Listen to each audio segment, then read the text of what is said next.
Olá pessoal, vamos nessa aula aqui, né, para a segunda aula do curso de Neurociências, né?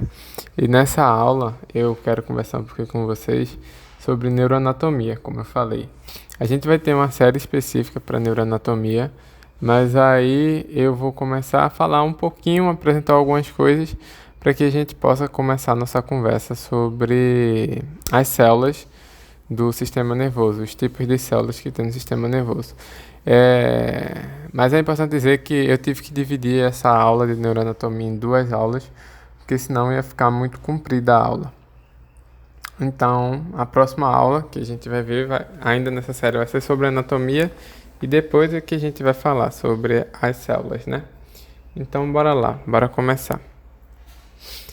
Antes de falar sobre a neuroanatomia em si, é bom a gente apresentar alguns conceitos que são alguns tipos de corte de plano, os eixos também, e algumas nomenclaturas para que a gente possa entender direitinho, porque muitas vezes a gente tem que usar um determinado linguajar, que aí se a gente não conhecer essas coisas dificulta o entendimento. Então basicamente a gente tem três eixos que são divididos. A gente tem aqui o eixo longitudinal, né? Como a gente pode ver ali, esse aqui. A gente tem o eixo sagital, que corta aqui, e o eixo transversal.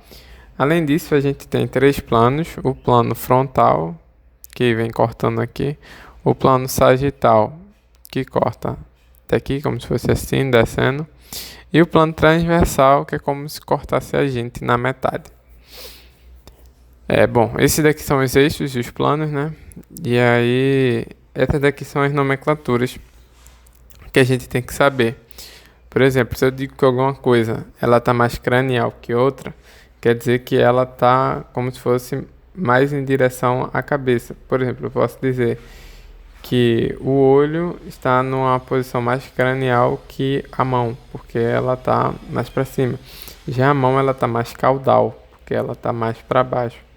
A gente tem também o anterior e o posterior. E o anterior é o ventral e o posterior é o dorsal. Para a gente entender isso, é melhor a gente se imaginar deitado. Anterior é o que fica mais perto do chão. Por exemplo, em animais que a gente fica em pé, né? Mas em animais que não ficam em pé. Anterior são as partes que ficam voltadas para o chão e posterior as partes que ficariam voltadas mais para o céu, para a parte de cima. Aí a gente tem aqui também superior e inferior. Superior, no caso, o que tiver mais acima, inferior mais abaixo. E a gente também tem ali dois termos que é medial e lateral. Esse medial e lateral é em relação a essa linha central, essa linha mediana que divide nosso corpo. Então tudo que tiver colocado, por exemplo, essa parte aqui do braço que eu pintei dela, é mais medial do que essa parte final, que é mais lateral. Então, se relaciona em relação a essa linha aqui do meio. E a gente tem também proximal e distal, que aí vai se relacionar a alguma região. Por exemplo, se eu disser em relação a um ombro, esse ponto do braço é mais proximal do que esse ponto aqui, que é mais distal. Então, basicamente, essas daí são as nomenclaturas que a gente tem na anatomia, né? Então vamos agora começar. O sistema nervoso, como a gente pode ver nessa imagem, ele pode ser dividido em sistema nervoso central e sistema nervoso periférico. Como a gente já falou na primeira aula, o sistema nervoso central ele vai ser formado pelo encéfalo, pelo cerebelo, pelo tronco cerebral ou tronco encefálico, que é outro nome, e pela medula espinal. Enquanto que o sistema nervoso periférico vai ser formado pelos nervos, tanto cranianos como espinais, como a gente pode ver aqui, os nervos cranianos e os nervos espinais, e também os gânglios nervosos. O que são esses nervos? Nervos é basicamente o que são os axônios presentes no sistema nervoso periférico. A gente dá o nome de nervo. E o que é gânglio? Gânglios são os corpos celulares que estão no sistema nervoso periférico. Então, um conjunto de corpos celulares que não esteja presente ali no sistema nervoso central, a gente vai chamar de gânglio. E um conjunto de axônios que não estejam no sistema nervoso central, a gente vai chamar de nervo. Ok, então vamos caminhar mais um pouquinho. Vamos agora, a gente vai começar a analisar a anatomia da parte superior para a parte inferior, no caso. A gente vai começar aqui nessa imagem, a gente pegou um pequeno pedaço aqui da nossa cabeça, né? E a gente dividiu aqui para a gente conseguir ver os tecidos que a gente tem até chegar no prosencéfalo. Então, até chegar no prosencéfalo, a gente tem a pele, a gente tem o osso, né? O periósteo e o osso. E a gente tem três camadas que são as meninges, que são algumas camadas que revestem ali o nosso sistema nervoso central. Então, essas meninges, a gente tem três aqui, como a gente pode ver. A dura mater, que é uma camada mais externa, mais dura. A gente tem a camada aracnoide, que é uma camada que ela é mais líquidazinha, o líquido cefalorraquidiano fica até dentro dela. E a gente tem uma camada que é bem fininha, que fica em contato com o prosencéfalo, com o sistema nervoso, que é essa pia mater. Além das meninges, embaixo da meninge, a gente vai ter uma barreira, que se chama barreira hematoencefálica, que é essa parte verde aqui. Ela é formada por endotélio, como a gente pode ver. E ela é formada por endotélio justamente porque as células epiteliais elas tendem a se unir fortemente. E essa camada ela tem a função de proteção contra a invasão de corpos estranhos. Ela basicamente não permite que nada que seja estranho passe por ela. Dá meio que uma proteção contra vírus, contra determinados micro-organismos. Ela é formada pelos astrócitos, que a gente vai conversar sobre essas células em outra aula. E aí é basicamente isso. A gente vai ter então as meninges e essa barreira. Depois que a gente passa por essa barreira, aí a gente chega no nosso prosencéfalo. Como a gente conversou lá na primeira aula, o prosencéfalo ele vai ser formado pelo telencéfalo e pelo diencéfalo. Nessa imagem aí, a gente está vendo o prosencéfalo. A gente pode ver que é bem diferente das imagens que eu usei lá na primeira aula também, porque justamente esse aqui é um prosencéfalo de um ser humano, né? Como eu disse, o prosencéfalo de um ser humano, ele se desenvolve bem mais. Aí ele vai formar bem mais giros e, consequentemente, bem mais sulcos do que os outros animais. E aí, por isso, a gente tem esse aspecto aqui todo diferente, né, do que a gente viu naquela imagem do rato.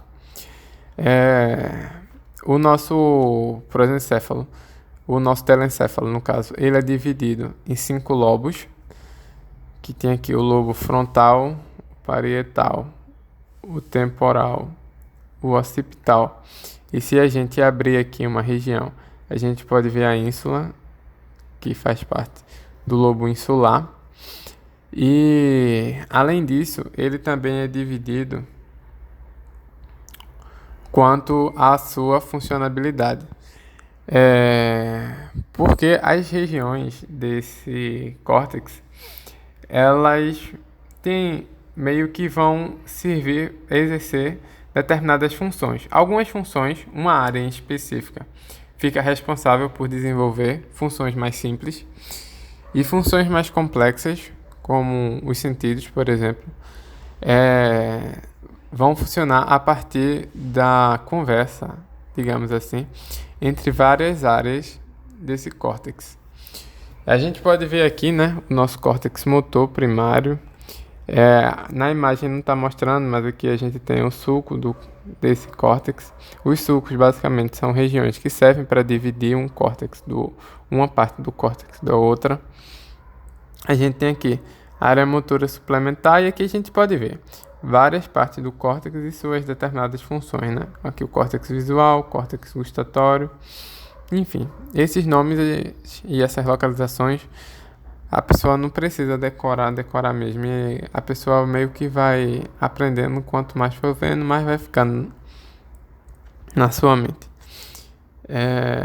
Agora esse aqui é um corte sagital do nosso encéfalo, né? E aqui a gente pode ver outras estruturas.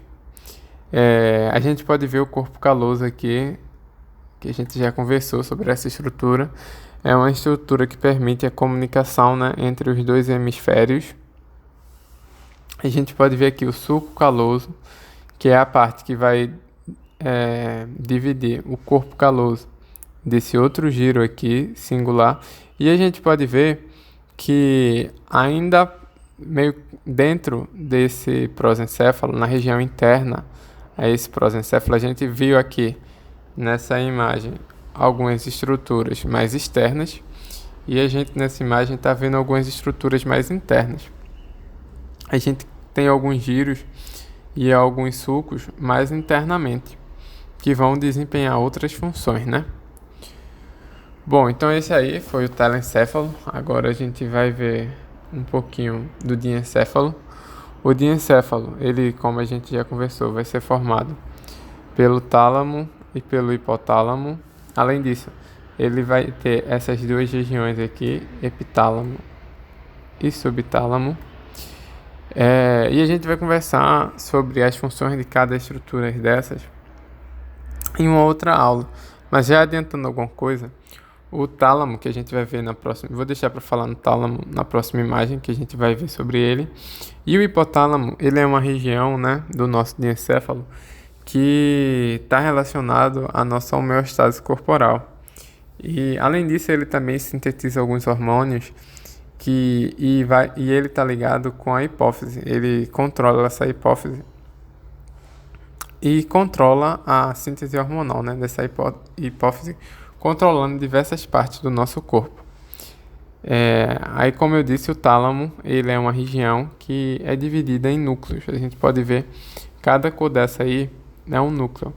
O tálamo, ele é uma região que conversa diretamente com o nosso córtex.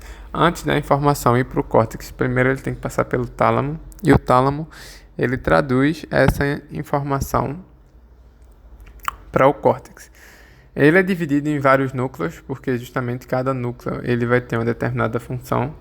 A visão, ele vai inervar seus axônios para um determinado núcleo do tálamo. A audição para outro determinado núcleo. E o tálamo em si vai enviar para o córtex. Então disso a gente já pode ter uma ideia de como vai funcionando. Por exemplo, a visão, ela pega e envia seus axônios, vamos supor, para essa parte amarela aqui. Aí, essa parte amarela aqui já envia as informações direto lá para o córtex visual, que fica responsável por receber as informações visuais. E aí é basicamente essa comunicação. Em algumas comunicações a gente vai envolver também as outras regiões, né? Mas aí a gente vai conversando mais sobre isso a partir do momento que a gente for chegando nessas regiões. Bom, na próxima aula a gente vai continuar conversando, a gente vai descer, né? A gente vai falar sobre o cerebelo, sobre o tronco cerebral, a medula e conversar um pouquinho mais sobre o sistema nervoso periférico. Mas antes de terminar a aula, vamos fazer aqui duas questões que eu retirei de uma prova que eu trouxe aqui para a gente treinar um pouquinho, né, o que a gente está conversando. Então, vou ler aqui a questão. Lesões cerebrais traumáticas, comumente chamadas de concussões, normalmente não ocorrem em resposta a golpes de baixa força, porque o cérebro escolha uma. Aí, Amortecido por uma cartilagem em um saco feito apenas da matéria aracnoide? Não, a gente viu que dentro da aracnoide a gente vai ter um líquido, né? Que é o líquido cefalorraquidiano, então não é cartilagem. Amortecido por um fluido em um saco feito das meninges, que por sua vez estão contidas no crânio ósseo. É exatamente isso, né? A gente vai ter o LCR guardado ali na aracnoide. E esse, por sua vez, como a gente viu, está guardado ali nos nossos ossos, no periósteo também. Bom, então essa daqui é a letra B. A próxima questão. Considere a condição herdada de insensibilidade congênita à dor, acompanhada pela incapacidade de suar. Este distúrbio decorre de uma mutação que impede o desenvolvimento normal do sistema nervoso. Qual das alternativas a seguir está correta? Bom, nessa questão aqui a gente tem que raciocinar um pouquinho, né? A gente pode ver que essa pessoa ela tem uma insensibilidade congênita à dor. Se ela tem insensibilidade à dor, quer dizer que a parte que faz a recepção, né, dessa dor, nossos neurônios que vão servir de sensores da dor, eles estão danificados, né? E aí, onde é que ficam esses neurônios? Esses neurônios, eles ficam no sistema nervoso periférico, né, perto a alguma coisa que possa dar sensação de dor. Então a gente já vai poder descartar as alternativas que falam do sistema nervoso central, como essa daqui. Ele fala, este é um distúrbio do desenvolvimento do sistema nervoso central. Não, não é. É do sistema nervoso periférico. Essa daqui também a gente descarta. E a outra coisa que ele fala da incapacidade de suar. Então quer dizer que provavelmente ela vai ter também, essa pessoa vai ter um problema nos seus neurônios sensitivos relacionados à temperatura, sensíveis à temperatura. Então a gente tem que buscar uma alternativa que fale sobre isso. Se a gente for ver, a gente vai ver que essa alternativa é a letra C, vamos ler ela. Este é um distúrbio do desenvolvimento do sistema nervoso periférico, beleza? E, portanto, não seria surpreendente se fosse acompanhado por uma ausência de neurônios sensoriais sensíveis à temperatura, beleza também. Exatamente isso. Então, pessoal, obrigado. Essa foi uma aula mais corrida, por culpa do tempo também. Eu não queria que demorasse muito. Peço que, se vocês gostaram do conteúdo, se vocês acharam que possam ter ajudado vocês com alguma coisa, que vocês curtam, compartilhem com os amigos também. E para quem ficou interessado sobre essas questões, eu na página do Instagram do curso estou postando algumas questões. Postei sobre neuroanatomia, vou postar também sobre esses temas. Então, se vocês quiserem estar dando uma treinada nas questões de vocês, vão lá no Instagram e sigam a Academia Neural. Então é isso aí, pessoal. Até a próxima e bons estudos.